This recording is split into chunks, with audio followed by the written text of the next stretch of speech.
Coming to you from the beautiful University of South Florida campus in Tampa, it's USF Housing Live! Welcome everyone. This is the 4th episode of USF Housing Live, Season 6. I'm your host, Julia O'Hara with Housing and Residential Education at the beautiful University of South Florida in Tampa. Housing and Residential Education is here to answer your questions as you prepare for college. If you're joining us live, type your questions in the comments and we will answer you in real time. Tonight's episode is all about your academic success. This evening, we will be speaking with a team member from Academic Initiatives with Residential Education and an advisor with the College of Undergraduate Studies. And be sure to stick around for later in the show when we will speak with a special guest from Housing and Residential Education and answer all of your questions about housing assignments. But before we get started, we have a few announcements to share with you. As the University of South Florida prepares for the return of residential students for the 2020-2021 school year, we know changes will be required to follow health and safety standards for community living due to COVID-19. Acknowledging these changes to the traditional USF residential experience, we have issued an addendum to the USF Student Housing Agreement. The addendum provides students with greater detail about what they may expect and how changes may impact their residential experience in the coming year. The addendum was provided to residential students via email and it's listed on our website. You can also find a list of frequently asked questions regarding the addendum on our website. Now to introduce our first guest this evening. She is a coordinator for Academic Initiatives with Residential Education at USF, Chazman McKoy. Hi Chazman, how are you? I'm good, how are you? Great, and thank you so much for taking the time to chat with us this evening. Absolutely, thank you for having me. Of course. So are you ready to get into some questions? I am. Perfect. So let's start off with letting everyone know what your role at USF is. Awesome. So my role at USF as a coordinator of academic initiatives is I'm here to help with programming, services, and building learning communities that support the academic needs and goals of the University of South Florida. And so with promoting academic success and intellectual development of our students, my role as a coordinator of academic initiatives is to help execute living learning communities, our large-scale events, and overall support student success by finding a way to incorporate our faculty and other campus partners into our academic initiatives and campus programming.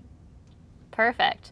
So the role of academic initiatives at USF and within residential education, can you dive a little bit more into that? Yeah, absolutely. So academic initiatives is this overarching umbrella. And so a lot of what falls under that umbrella is we do a lot of large scale programming throughout the year. And so a question that we get asked a lot is, how can a student be involved without being involved in the LLC? That's a great question. So we have events such as house calls, out-of-state student social that we use to cater to the needs of all residential students that live on campus with us. Additionally, we have 10 living learning communities that we will be housing in the fall. So we're really excited about that. And those living learning communities can either be major-based or interest-based. And then additionally, we have 6 faculty and residents that live in campus with us. We have about 20 faculty fellows that don't necessarily live on campus with us, but they are very involved with our campus programming in large-scale academic initiative events. And then also what falls under academic initiatives is our Men of Excellence initiative that helps support the retention of men on campus. Great. And we'll dive a little bit more into each of those things a little bit later on. But first, I want to ask, why should a student interact with your team? What are the benefits of that? Okay, so when people ask me why students should interact with our team, my answer is always because we're going to give them an experience they can't get anywhere else. And so what I tell people is when you come to school and you send your students to us at USF, their ultimate goal is to graduate, whether that be in 4 or 6 years. We want to make sure that they are academically successful, but we also want to make sure that they're enjoying themselves co-curricularly, having a large amount of experiential learning experiences, but also I would say really focusing on how to prepare themselves for a career. And so in being specific about an experience they can't get anywhere else, we have retention and GPA rates that are higher than students who don't participate. So our STEM LLC students had a 96% retention rate compared to a 95% retention rate with other STEM students. or our honor students that participate in our LLC had a 3.74 GPA versus our honor students who don't live in the LLC. And so I think that why you should interact with us is because we're really trying to set you up for success. So another point that I like to point out is that our students who live in our Zimmerman advertising program, Live and Learning Community, on average for the last 5 years, we've had 10 of them go on to intern with the Zimmerman advertising agency. And so we're not only focused on your academic success, but your career readiness so that you're successful once you leave us. Incredible. Those are great statistics. Thank you. So in addition to the LLCs, what are some examples of other resources that your team offers for students? Absolutely. So I would say the first resource that I think is the biggest resource that we have is that we have in-hall academic advising and tutoring that we offer students. And so a lot of times we hear from students, it's been 2 weeks, I can't get into my advisor, but our Live and Learning communities have built-in campus partners. A lot of times they're advisors that allow them to get that advising that they would ordinarily have to wait longer times to get. I would say other resources that we have is that we're really big on service learning in academic initiatives. And so this year we had a service learning initiative where we got to mentor some students at Brooks de Bartolo High School. And additionally, our Education Live and Learning community has also done some service learning initiatives with junior achievement. So service learning is a high impact practice. The data has shown that if you can get involved in some service learning, your experiential learning and your learning in the classroom will skyrocket. Other resources I think that are extremely impeccable is that a few years ago, the university had done some data studies, and it showed that our out-of-state students were not succeeding at the highest rate as some of our Florida students. So with that data, we created our out-of-state student social. And so what that is that's a social where students can come in and network with faculty and other students who may be from like states or like regions of the country to create a network that in turn helps them succeed and matriculate through higher education. Great. So you talked a little bit about those events, like the one you just mentioned. My next question is about what are more events that your team sponsors throughout the year? Absolutely. So our first big event that we have is our annual house calls. And what house calls is essentially it's a house call. We're showing up to your door or to your lobby to ask you, what can we do as a department to make sure that you are being successful academically here at the University of South Florida? So that always occurs typically around September. The out-of-state student social that I previously talked about normally happens in October and January. Additionally, we have finals reviews, and what finals reviews is, that's a partnership between our faculty and residents, our faculty fellows, and other faculty out at the institution where they come in and do finals review sessions for our students. So this year in the fall, we had about 18 sessions that had 2,000 students. And then when we moved virtually in the spring, we had 13 sessions that still had about 2,000 students. So we like to give finals reviews about gen ed courses. Sometimes it gets a little specific, but our faculty from out in the institution come in and really help our students prepare for finals. We have Achievable. Achievable is one of my favorite events that we have. And so what Achievable is any student that's living on campus with us that may have a GPA that falls below a 2.5, Achievable is a one-day workshop where we meet with academic advisors, academic advocacy on campus, and we really come and set the students up for how to bounce back in their next semester and some tools that can make sure that they're academically successful in the classroom. And then our last two events is we do last lecture series. It's a phenomenal event. And so essentially what it is we give one faculty member on campus the opportunity to come and do a lecture series as if it was their last lecture that they would ever give as a faculty member. So I really like that. We were supposed to have Dr. Rick Kelso from the Mumma College of Business this year. So I'm really excited to see what that event looks like this upcoming year. And then lastly, we do Real Talk, which is a really incredible event where we all get to come together and just have some real talk, some real dialogue about some social justice and equity issues that are, going on in the world and on campus right here in Tampa Bay. Perfect. Those are all great. Thank you, Chazman. So we have a couple questions from the audience that I want to get to. One clarifying question is from Lynn, asking if these resources are available to only LLC students or all students. So those events you just mentioned, I believe, are to all students, correct? Yes, ma'am. All the events that I've named are open to all students. And then some of the examples of the resources, depending on what the resource was, your student can benefit from it. So for example, Achievable is an extremely large resource. It's an event as well, but that's open to all residential students versus maybe a service learning opportunity. Right now, we haven't expanded that past our living learning communities, but in the foreseeable future, I could see service learning be an opportunity that is open to all residential students. Perfect. Thank you for clarifying that. Another question is from Aaron asking, what kind of changes do you expect to see in your programming in the coming year due to COVID-19? That's a great question. Thank you for asking. So right now where we are so excited to be coming back face to face in the fall. The biggest change or changes that we have is any change that we will make, we will follow CDC guidelines. And so as CDC guidelines update, we will then adjust our programming. And so I know that we have to look at large programming and small programming, but right now we have a work group and a committee that is dedicated solely to making sure that we can still serve your students in alignment with CDC guidelines. Perfect. Thank you for that. I also am seeing a lot of questions related to housing assignments and the addendum that I mentioned earlier. So I did want to just let everyone watching know that we will get to those questions later on this evening when we talk to Dave Kloiber. So we're going to jump back into the academic initiatives conversation. I do have a question for you about the faculty in residence and the faculty fellows. So my question is, who are the faculty in residence and who are the faculty fellows and what are their roles with academic initiatives? Awesome. So right now we have 5 faculty in residence that are coming to live with us on campus as we return in the fall.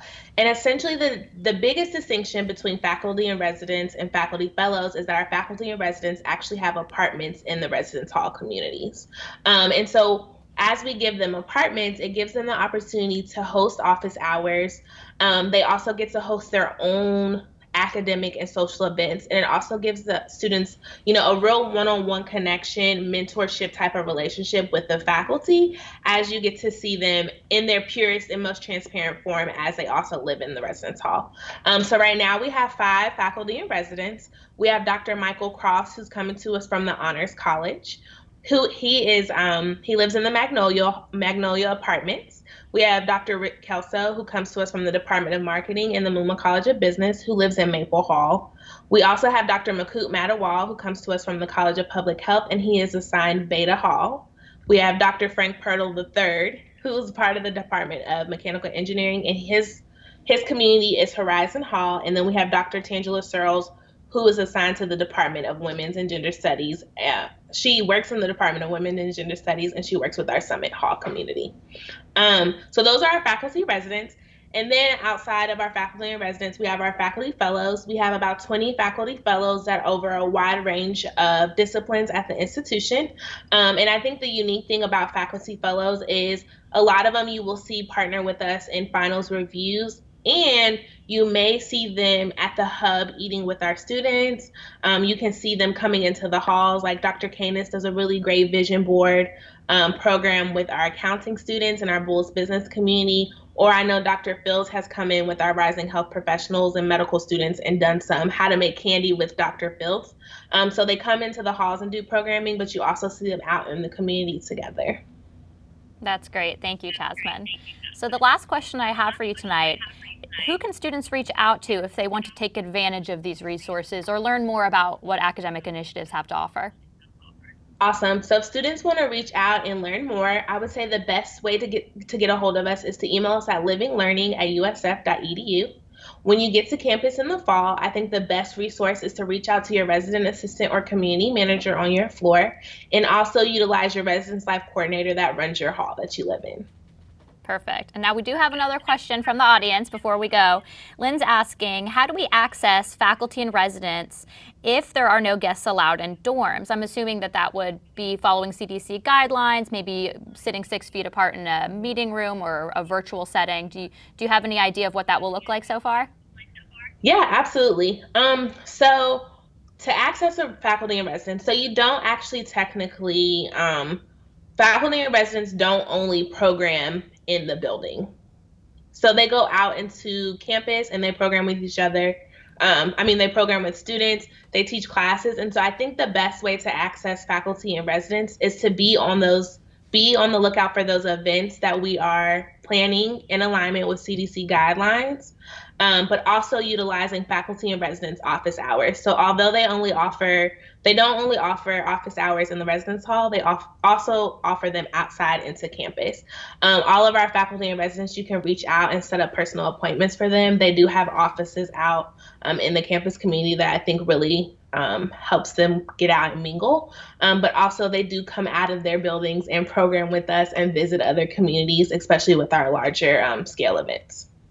Perfect. I know that we're all going to get creative here in the upcoming year with all the changes, but the resources and the support won't stop. I know that about USF. So thank you, Chazman. Yes, absolutely. Yeah. Well, thank you so much for being here this evening with us. Those are all the questions that we have for you, and thank you for sharing all these resources. Awesome. Thank you for having me. Have a good night. I'll talk to you later. Bye. Bye. So thank you again to Chazman for taking the time to chat. It's time for us to take a short break, but don't go anywhere. We'll be right back with more USF Housing Live right after this.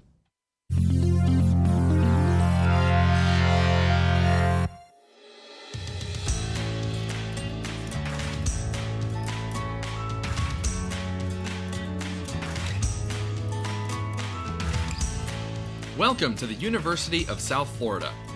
Housing and Residential Education is so excited to welcome you to campus. Living on campus is the only way to get the full USF experience. We strive to provide ample options to accommodate the needs of each student. We offer traditional, suite, and apartment-style floor plans. Let's check out each style. Traditional style is what usually comes to mind when people think about college housing. Students will share a bedroom with a single roommate and then a bathroom with the rest of the floor. Traditional style living offers the most potential for interaction with other residents. We especially recommend this style for first-year students. Suite style offers more privacy than traditional style while still offering plenty of potential for interaction with other residents. Apartment style living offers the most independence. In this style, we offer private and double occupancy bedrooms, a kitchen with a full-size refrigerator and oven, and a furnished living room. Apartment style provides the privacy of independent living combined with the comforts of home. What every hall option has in common is that our student residents have the most convenient access to the classroom buildings, the library, and all of USF's amenities, including the Campus Recreation Center, Marshall Student Center, the on-campus Publix, Starbucks, dining halls, and more. Those living on campus also have access to the Residential Learning Program, led by our Residential Education team. This program provides tools, resources, and opportunities to our student residents to help them navigate their time at the university and position themselves for success. This proximity to classrooms and amenities, combined with the Residential Learning Program, results in a much higher likelihood that on-campus residents will perform better academically and graduate at higher rates than those who live elsewhere. We are dedicated to creating safe and welcoming residential communities that promote student success. We hope to see you living the Bulls life with us at USF. For more information, visit our website at usf.edu/housing. On our website, you can explore different hall options, complete the housing application steps, and select your future home.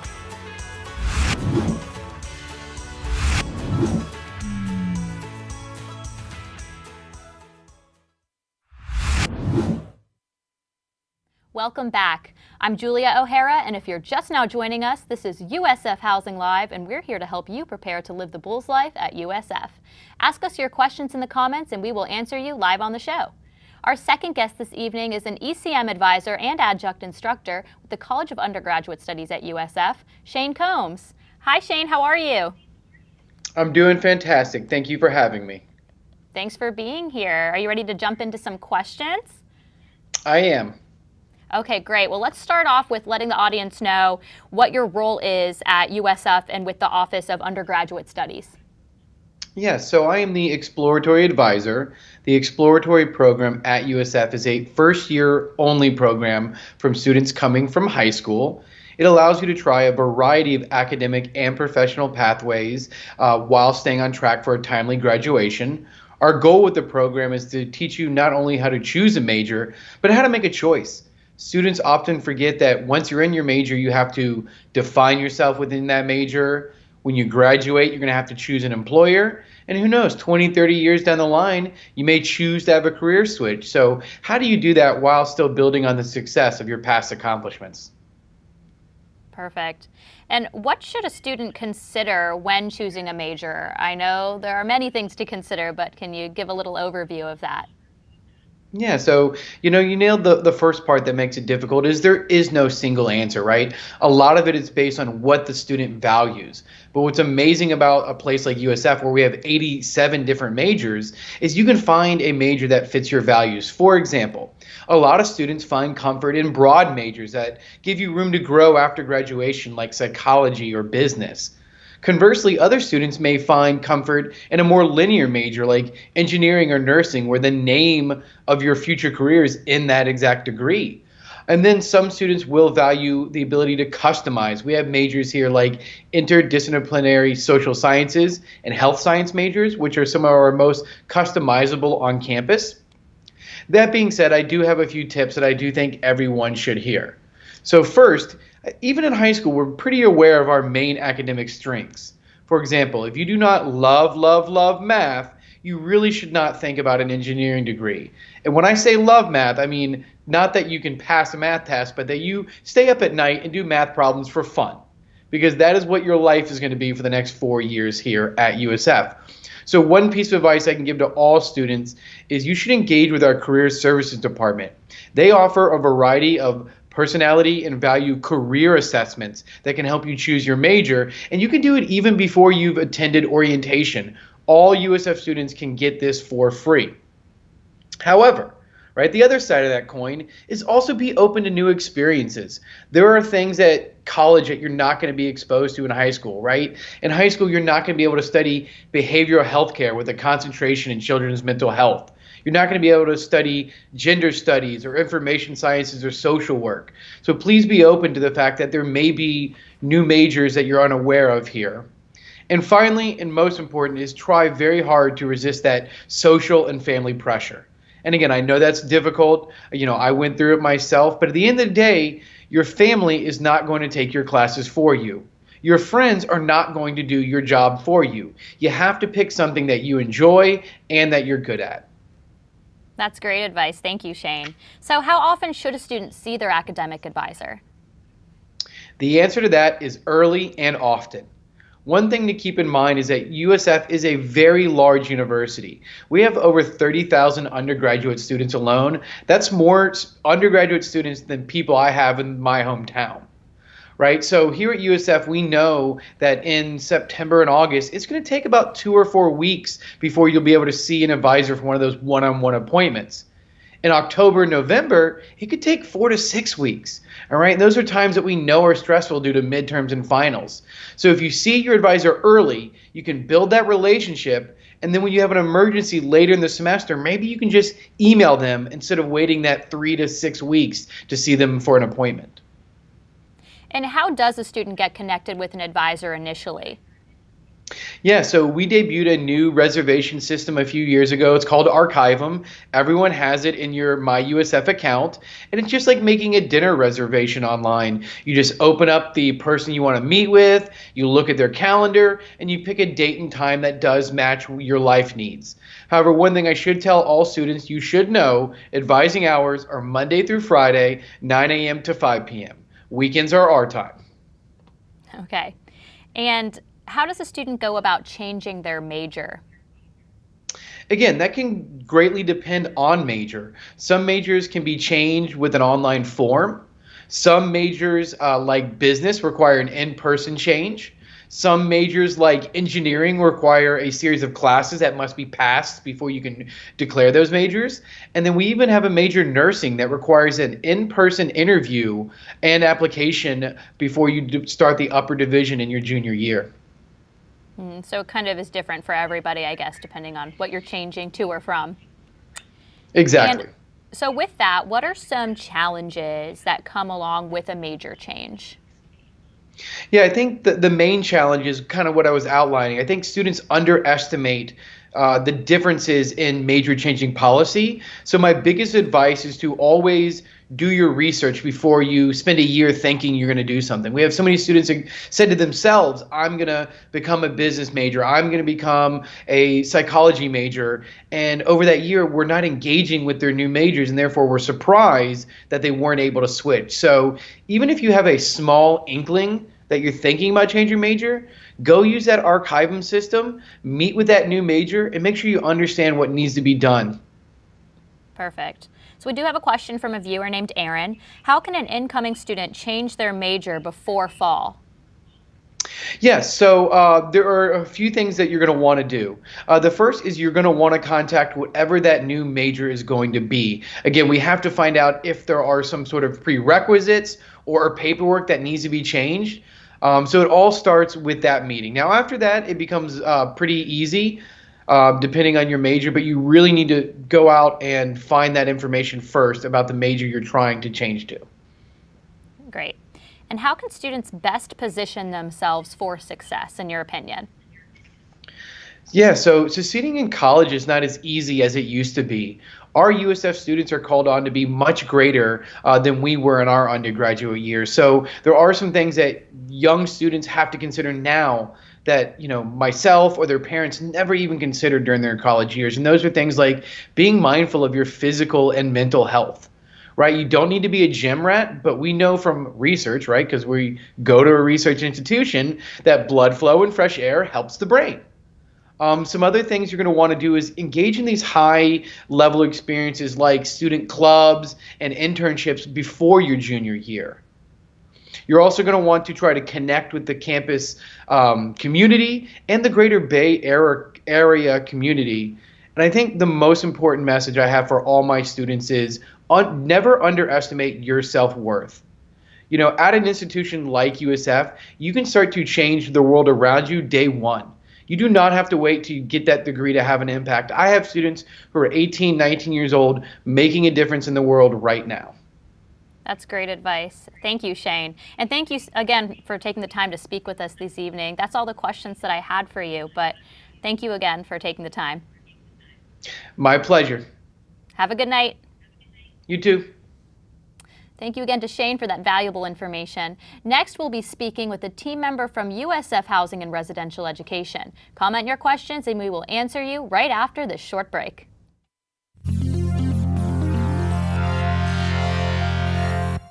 Hi, I'm Ethan, and this is Ethan on the Street.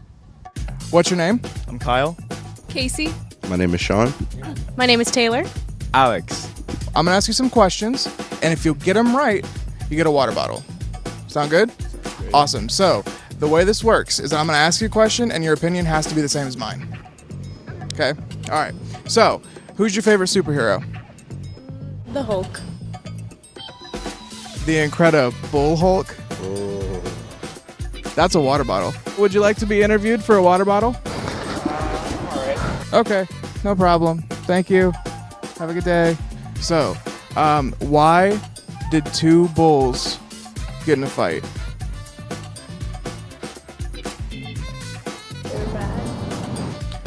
It's because they had beef. I was gonna say they're bullies. Oh, say that again? Because they're bullies? They're bullies. They're bullies, guys. They're bullies. That's fantastic. I like that. What do you do here, Alex? What do you study? Well, I'm studying right now finance, undergrad student, freshman. That's wild. Welcome to USF. Thank you. Thank you so much. You're welcome. What is your favorite mythical creature? Pegasus. That's incorrect, Sean. It's the abominable snowman. What do you want to do with that? With what? With finance? Yeah. Oh, run a business. You want to run a business? Yeah. What kind of business? I don't know, like a bank or something. Like a bank or something? What's it called when a bull goes and eats lunch? Bullfay. That's way better than mine. I was just gonna say going to the hub. That sounds really cool. I would love to work at a bank or something. Yeah, you can be my employee. I could be your employee? This just became a job interview.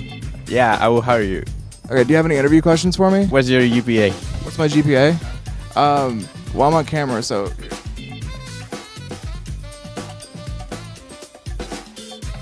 Any other questions for me? Low GPA, I will not hire you. That's fair.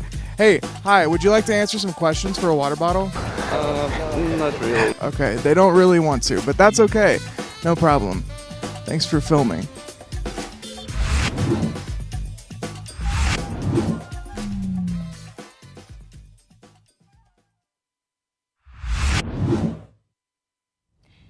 Welcome back. Last but certainly not least this evening, we are speaking with the Associate Director for Operations and Outreach with Housing and Residential Education, Dave Kloiber. Hi, Dave. Thanks for joining us again this evening. Hi, Julia. How are you? I'm great. Thank you. We have lots of questions from viewers this evening. Are you ready to jump in? I am. Let's go. Okay. So the first question we have is from Laura. Laura's asking, will floor kitchens in each building, for example, Poplar Hall, be open for students to use to cook meals? Sure. At this time, we're still working through the details, but you should anticipate there may be some restrictions on the kitchens as well as the lounges. And so as more information is available and as we apply our CDC guidelines, we'll be able to give you a little bit more information regarding that. But at this time, I can't say for certain yay or nay on that answer. Okay. And Christine is asking, I've heard that move-in will now be staggered. How will that be done? What will happen to students that are a part of a different group like the marching band? Do they get to move in early? Sure. Right now, we've determined that more than likely we're going to be allowing move-ins to occur from the weekend of the 16th up until the day before classes begin on the 24th. Exactly what groups come when, we're still determining that. But we will certainly have more information, and you should work with your, let's say you are in the marching band, because it sounds like you might be. Feel free to reach out to your manager, whatever the individual is that's organizing the marching band. Reach out to them and make sure that they've been in contact with housing to ensure that plans have been made for that group, and so we can work together to find the solution that works best for everybody. Perfect. And Lynn is asking, do Beta and Castor have twin or twin XL beds? You know, I think I was asked this question about a week ago or so, and I'm trying to recall. I believe it was twin, but if you go to our website and look under Beta and Castor, it'll indicate on there what the size of the bed is under our website. Okay? Perfect. Lynn's also asking, do you know yet how many helpers a student can have for the move-in process?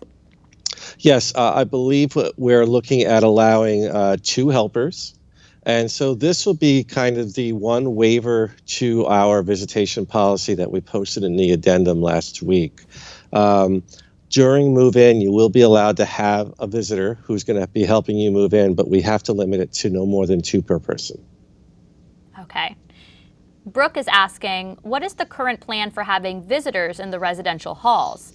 Are residents from other halls allowed as a guest in another's room? Sure. As the addendum stated, and if you haven't read it, we do encourage you to do so. Due to trying to maintain our CDC guidelines, we are restricting visitors from outside the building coming into the building, and that includes someone from the next building over. And so if you do have a friend who lives in your building, they can come visit you, but we do ask that you limit your visitors to 1 visitor at a time. Okay. From your building. So unfortunately, the person, let's say you meet someone in class and they live in the next building over or somewhere else on campus or even off campus, they would not be able to visit you in your building. But there certainly are opportunities elsewhere on campus, I'm sure, to have those, to have contact with your friend from another building, either outside or possibly in a dining hall. And more information on dining halls and other areas outside of the residence halls will be available on the USF website in the near future, I'm sure. Mm-hmm. And the visitor protocol is outlined in the addendum. If viewers Yes, haven't had it a is. chance to go look through that, as I said in the beginning, it is listed on our website, and all of the residential students did receive that via email. We do have another question from Mike. Will students with traditional housing still have roommates, or is the goal within the addendum to reduce housing so that it's all single rooms? A traditional housing will have roommates. If the room's a double room, it will the person will have a roommate. Our goal is not to necessarily reduce housing. The addendum is really there to provide some very honest a very honest and transparent look at what will residential life be like when you return to campus in the fall. If you're in a double room, you're still going to have a roommate, but we are going to say, you know what, try to keep your beds shouldn't be on top of each other. They should be 6 feet apart or more. And you want to practice your social distancing as much as you can. And so just try to follow the addendum and try to follow the CDC guidelines, and you should be okay. But again, it's all up to you as an individual to make sure that you're following those guidelines to do the best you can to try and ensure your own safety. Mm-hmm, absolutely. So Keith is asking, what happens if a student does get diagnosed with COVID-19? Is the student allowed to return home, or does the student have to stay in their room in quarantine? If a student is found to be positive with COVID-19, they would work with our campus medical professionals to determine the best course of action. In this case, based on your question, I am fairly certain that we would allow a student to go home if that was in their ability. Otherwise, the medical professionals would work with them to find the best accommodation possible. Great. And Kelly is asking, what's the best way to change from a traditional dorm to a suite for the fall term? The best way is to actually log into the housing portal and see if there are any suites available. You can go to assign and then fall spring, and then not select a room, but change your room. And by going there, if there are any rooms available, and unfortunately at this very moment, there aren't very many, if any, available, but there will be soon, you'll be able to possibly find another room that you're interested in and make that change right there on the system. And that's all in the housing portal. And you set me up for this next question, Dave, from Juliana. When are you expecting to have more rooms available for selection? Boy, that's the big question I'm sure so many people have logged in for. We've been working with our residential programs, our LLCs, and some other programs that occur in the residence halls. And we've been working with them to release some of the rooms that they've had on hold for their programs. And so we are looking at Friday afternoon as our big release day. And so, excuse me. Sorry about that, a little tickle in my throat. We are looking at Friday in the late afternoon. And so I'm going to have a drink of water. There you go. That's better. We're asking you too many questions, we will be, Dave. Yeah, right. We'll be notifying all the students who have not selected a room yet of that date and time, and we'll also put information out on social media for those people who are interested in actually changing their room. Okay. But I do anticipate that will be Friday late afternoon. Great. Thank you. We are getting a question from Valerie. How will shared bathrooms be managed? Do we have any information on that? Sure. It really depends on the shared bathroom. In our traditional halls where we have, let's say in Beta and Castor, where the bathrooms are much larger, we're looking at possibly, there are like 8 or 10 sinks in that bathroom. We'll have every other one in use. Showers and toilets, they all have stalls, and so we're not going to have to close any of those down. In the, let's say in a suite, it's a 4-person suite, It's the same 4 people basically all the time that are in those bathrooms, and so we'll be asking.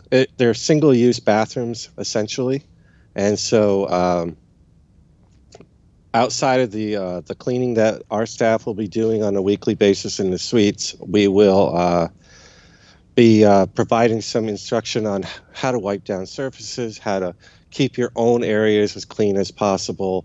And if you have questions about that, our staff will be more than happy to help you keep your space as clean as possible. Okay, great. In terms of the apartments, it's very similar. Right. It's really be the apartment residents that would have to really keep those bathrooms clean. Mm-hmm. And Brooke is asking a question that I'm not sure if you'll have information for every single community gathering because it's different for every department on campus that's holding these gatherings, but asking a question about the plan for community gatherings. Will PPEs be provided for residents? It would be my understanding that that would be the responsibility of the department that's having the event, or whether or not to tell the residents to bring their own, or if they're going to be providing them. But you might have a little bit more insight on that than I do. Specific insight I don't have, but I do believe that the idea of having your own PPE, whether the university has provided a mask or what have you, I think it's the expectation that most, if not all of us, will be wearing PPE while we're in groups on campus. Whether if we're less than 6 feet apart, the expectation, I believe, will be that we're having a mask on. And we'll get more information about that as the university releases it.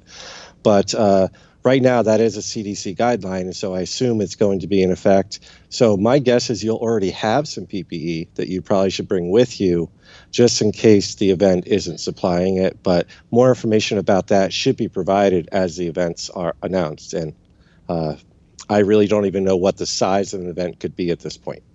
Right.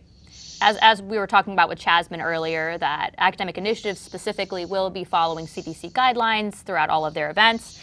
And if CDC guidelines stay the same, PPEs is required for a group, and I think that it's no larger than 10 right now. I don't want to quote it because I don't have it in front of me, but whatever the CDC recommendation and guideline is, I believe we will be following that in all of our events on campus. I go to the supermarket, I'm wearing a mask. I'm using hand sanitizer. It's great that the supermarkets around here are cleaning the carts before they give you one. And so I wouldn't suggest grabbing one from the parking lot because you don't know who just had it. Grab one from the store where they've already cleaned it. And we'll be practicing similar guidelines as we do our move-in. And so we're hoping that we can provide even carts for move-in. And so our goal is to try and wipe those down. If we're going to provide them, we're going to try and have them all wiped down and properly cleaned. So again, we're following those guidelines, and you're going to get more information about that as we get closer and closer to our opening. Yeah, and to that point, Dave, for those that are watching, in the next couple of weeks, we plan to release the information that we do know about the move-in process on our website, and we'll be posting those links on social media as well. So we thank you for your patience as we develop a plan that's safe for everyone. We do have a question from Nanda asking, is there a specific needs list for items needed for dorm living? So basically a packing list, a move-in checklist? Yeah, we do have a move-in checklist, actually. It is available on our website, and you'll see it. Typically, it's near the very bottom of our move-in website, and so our move-in web page. And so once that is available, and unfortunately, Julia, you would know when that will be available. I do know when it's available. It's available right now. I would definitely look toward the bottom of the page, and you'll see either it's called a move-in checklist or a what to bring checklist, but it'll be under the what to bring category. Right. So actually, we'll drop that link on our that's on our website in the comment section, so that everyone watching has access to it. We did just rebrand it and added some new items and removed some outdated items. I would expect to see a new version by the end of the week that does include some of those safety recommendations, like the PPE and hand sanitizer and that sort of thing. So we will be adding a section along to those lines. So be sure to check back by the end of the week to see the most up-to-date version, but we'll drop that in the link so that everyone has access to it. Yeah, I suppose no one needs to bring a typewriter anymore, do they? No, I think we had like a boombox or a CD player or something on there, and we're like, it's about time that we made this a 2020 version. I still have my first boombox. There you go. It works great. That's good, Dave. So those are all the questions from the audience. I'm really happy we were able to provide a lot of insight to everyone. Is there anything else, Dave, that working through the past week, any questions that you've come across that you would want to share some advice or some insight on that we didn't touch on? The big thing to note is it's still a moving target. We're trying to be as open and honest and transparent about what's going to be happening when you come back in the fall, when we welcome our students back. We want to see you here. We plan on being open for the fall and the spring. That's our goal. We want our students here. We want them to be healthy, and we're going to try and give them the tools or the knowledge, I should say, to follow the guidelines. And it's going to be a little different, especially for our students who are coming back and who have been here before and had a different residential experience. I mean, our hope is that we'll get back to the normal as soon as possible, but we can't rush it. We're gonna continue to follow the guidance of our state, federal, and local medical professionals as they make these decisions. And we ask that all of our students really take to heart what we're saying. And our most important safety tool is our student. They really are going to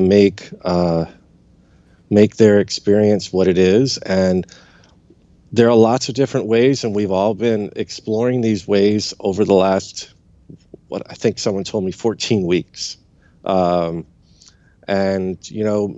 you won't be able to have all your friends over maybe, but you can have them all over on Teams. We're on Teams right now. And so, maybe you want to do a watch party on this TV show finale. You can broadcast it on Teams while you've got all your friends around the screen, and you can all talk to each other while it's going on, but you can still see it together. And so there are lots of different ways that we can still be together and yet be apart.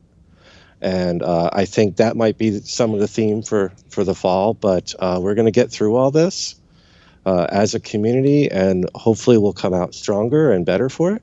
And it's been a tough year. Mm-hmm. And so we're going to be tougher for it. And so right. I think that's probably the best I can say. And housing's here for you, and we're here to help you. And so if you have questions, please feel free to reach out. Absolutely. And I think that that's a theme that you can see across the entire university, that we're adapting, we're changing the way that we support you, but the support doesn't change. We're here for the students, and we're here to support the students and families as we move on to this next chapter. One question before we go, though, Dave, from Aaron, snuck one more question in there. Are students able to have groceries or food delivered to residence halls? Boy, obviously they couldn't have it delivered to their room.